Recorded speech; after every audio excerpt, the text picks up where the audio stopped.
Now let's dive deep into this big LGBTQ plus story for today. I'm Bonnie Builder, and let's queer up gay culture. Looking at our gay history through rare photos of vintage Beefcake magazines.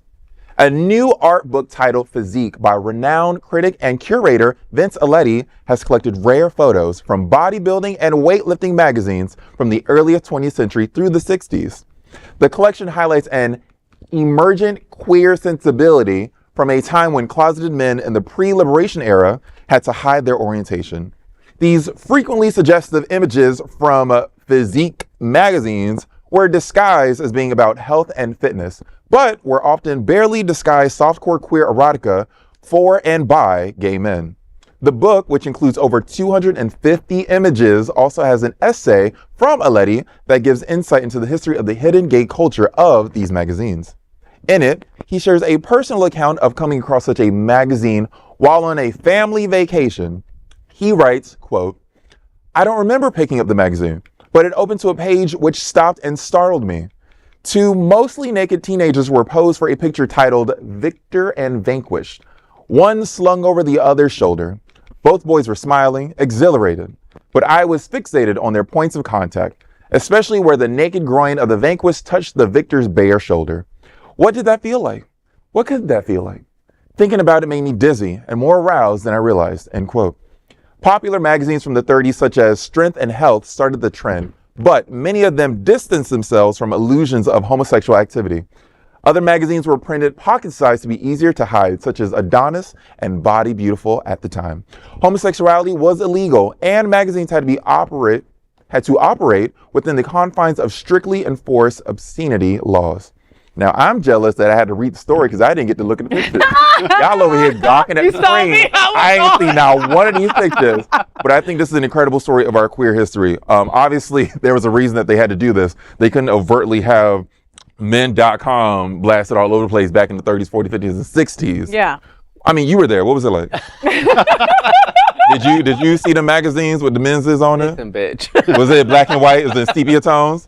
Yes, it was in black and white. I remember, was it Bianchi? You're asking her because she was there. Bianchi, remember that photographer? He used to make these postcards and magazines, and every time, I used to come here visiting. I'm not from here, so I used to come here like when I was a teenager, and I will go to gay bookstores, and these were the first things that I remember seeing gay men. Oh, wow. In a very artistic way. It was just, this is in the 90s, bitch. Okay, so don't even. I'm sorry, I was learning my ABC. I can't relate. No, it's before the internet was as big as it was, where we would get like now we get all our porn, we get all our pictures from the internet, you know. And back then you had to go search out for it. Yeah. And during a time when homosexuality was just plain out illegal, exactly. You had to seek out publications like this. You know what I mean? Like I remember being a young kid, and obviously in my house I wasn't gonna see any titties, so I went looking for a National Geographic because somebody told me that they had titties in there. So I was like, all right, you know what I mean? Did. So you've got to look, you got to find. Shout out to the Aborigines. Shout out to the Aborigines. You know what I mean? The pictures looked incredible. I didn't see one black or brown person, unfortunately. Maybe we didn't exist back then. I don't know. That's about the only little clause that I've got to say about this. Can you imagine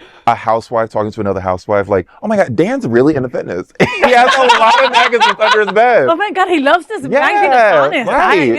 I don't see him working out too much, but like he just loves flipping through those magazines. And I went to go grab the magazine. It was a little sticky. I don't know why, but crack it in half. It shows how resourceful we were. I mean, I remember as a kid looking at underwear underwear ads and stuff, going, looking at it sideways. My underwear is a little tighter. I mean, it just shows how resourceful we are, and it is artistic on top of that. Yes. It really is artistic and beautiful, but it also shows that we found our ways to exist. Yeah. Even then. Yeah. I remember International Male Catalog. Oh, yes. I've heard of that. I don't. What are you talking about? I mean, the International Male. International The Abercrombie and Fitch. Oh, yeah. What's his name? The guy from the soap opera that now is the black guy? Barack Obama. No. He's so... And he was a model back then. He left such an impression on me. It was that big? My God.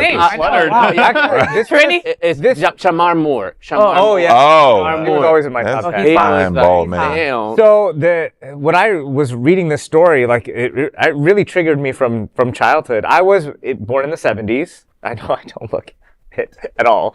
But that's how it took me a long time to figure out that I was gay.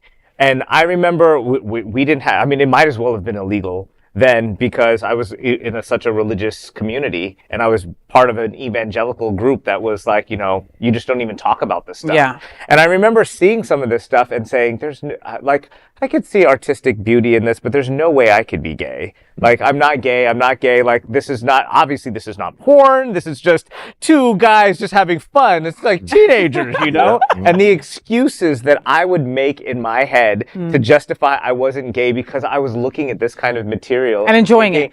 Yeah. And later on, probably in my early 20s, like, I had to revisit all of this, and I would go back to that in the Abercrombie and Fitch campaigns and stuff, and putting it all together, and I'm like, I have to decide if I'm gay, and I'm like, what is it that I like about this? And it was really something that I wrestled with, looking at this kind of material. Yeah. And it was actually, then it was super hot. Then once I realized I was old enough to realize they knew what they were doing. Yeah. Like, this was an intentional thing. Yeah. It's not, just two And guys then all of a sudden you're like, I want to do that too. yeah. And I kind of made the decision, but it does kind of bring back, seeing those images takes me back to a place of like utter confusion and like not like wanting to be good with God and all of that kind of stuff. So it is. I'm glad that he published this. Yeah, Trini's triggered. I know. It For can me, happen. was more mundane. For me. It was. Remember, I just like. remember Honcho, the Honcho magazine. Remember him, Honcho? Not you. Because You are on this island alone, baby. Yeah. No, let's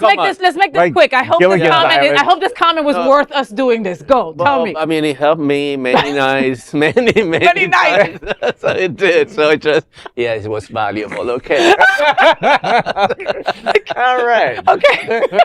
That's it. That is the big LGBTQ story for today. There is no other queer nonprofit media platform like this in the entire world. Support our LGBTQ stories by subscribing and sharing Queer News Tonight.